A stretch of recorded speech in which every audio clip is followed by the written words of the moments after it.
Hello, and welcome to this midweek message for August 2nd here at Salem Lutheran Church in West St. Paul, and I'm Pastor Aaron Holmgren. We have a lot of cool things coming up. We have our used clothing sale coming up here in August. And so if you still have items to donate, please do that soon.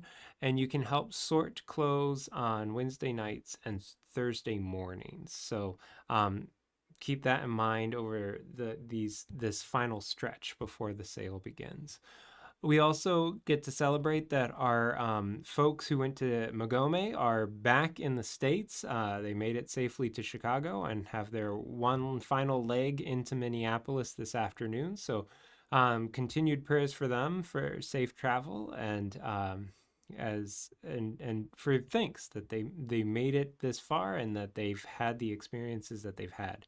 Speaking of which, our adult forum for worship following worship this Sunday will be some stories and pictures and maybe even a video or two of the folks who were in Magome over this and Tanzania over this past several weeks. So over the past couple weeks. So big thanks to everyone who came out for National Night of Unity or National Night Out, whatever they called it. But it was a blast. Last night we did some sack races. There was some impromptu tug of wars.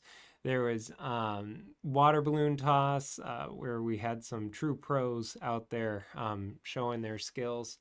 I was not one of them. And we had great ice cream and great visitors from the neighborhood. It was just a fun time altogether. So, a huge thanks to everyone who helped put that on, to everyone who set up and who tore down. Um, it was a great success, and looking forward to capitalizing on that with our next outdoor event, which will be September 25th, which is going to be a kind of a sing along in September. And it's going to be on our front lawn here with fire pits and s'mores. And we're just going to sing some classics and some maybe some new hymns as well, but we're going to sing together with the community. Everyone's invited. If you're watching this, come along. It'll be a really fun time. So that's September 25th. It's the last Monday of September. Um, what else do we have going on? Owls has their next meeting. I think it's August 8th. So if you attend any Owls events, make sure you attend that one as well.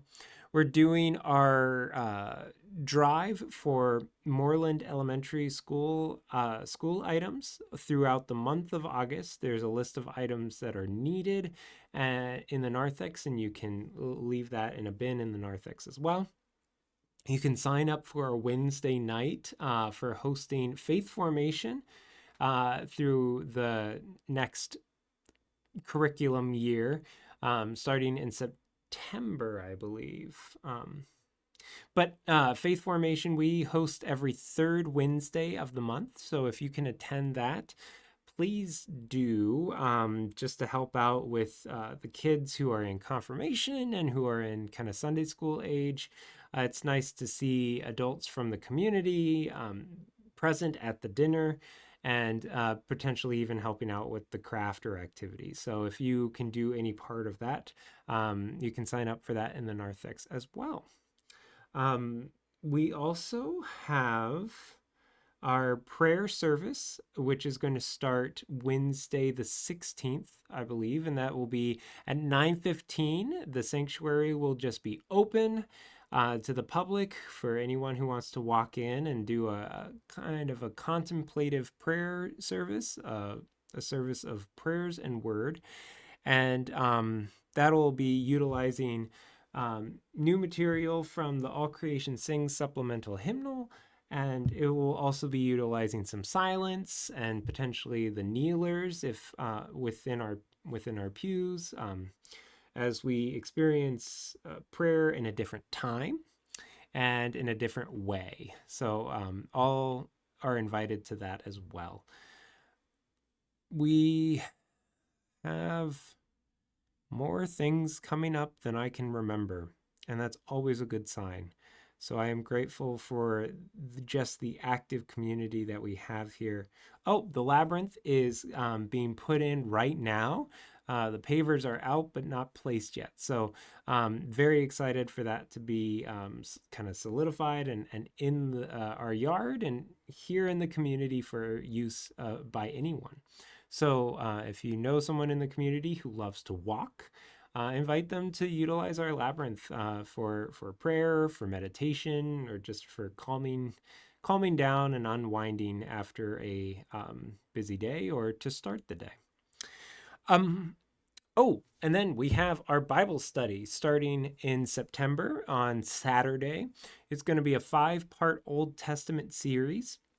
And what I need from you all is to fill out the form that has questions about exact timing.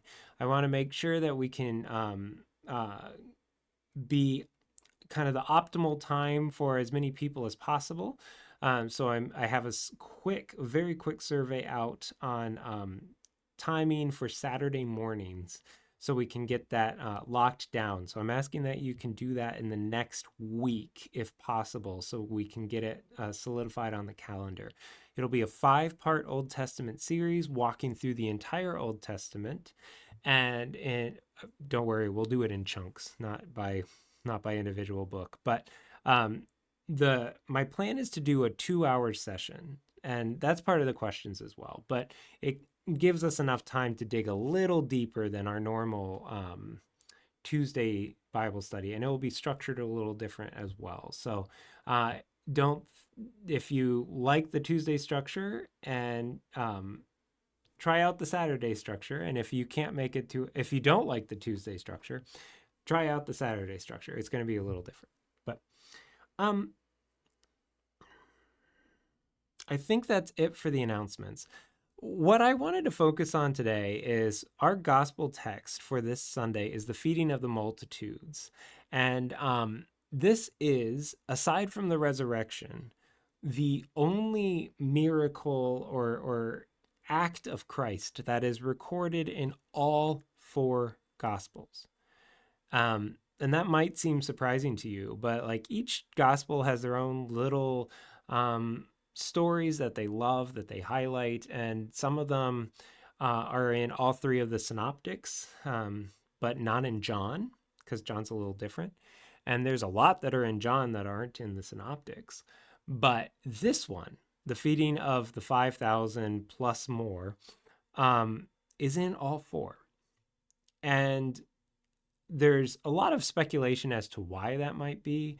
The Eucharistic connection with Holy Communion, the way in which Christ performs the action of blessing and breaking the bread and handing it to the disciples, seems very reminiscent of that, the words of institution on the night in which he was betrayed.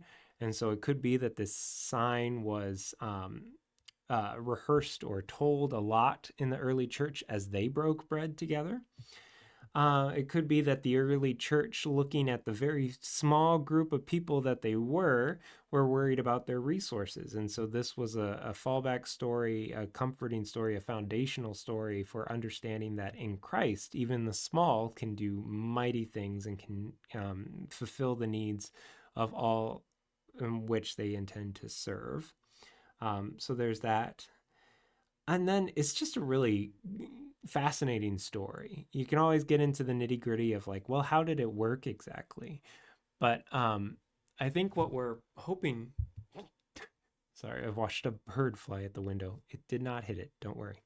But I think what we're hoping for is that this story gives us more than just something to ponder as far as the logistics of the miracle. I think it's more, what is God up to in this act with Jesus?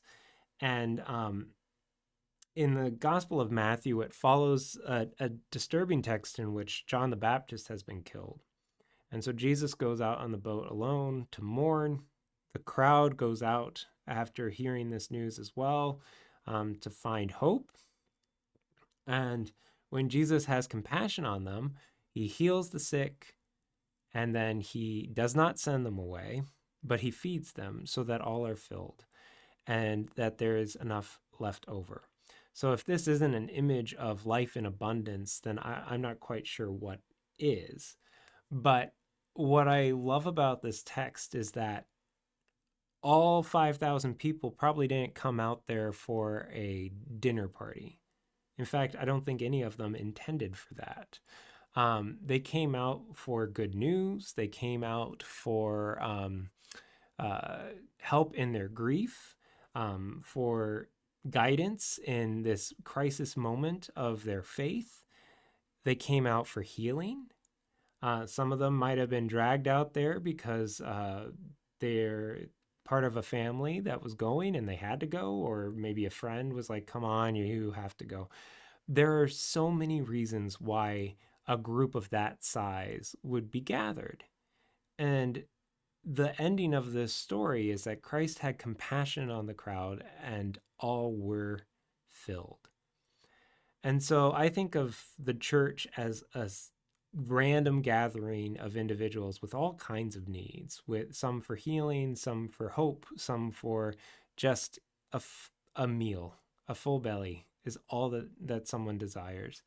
And what we are charged to do as disciples is to go feed, so that all are fulfilled.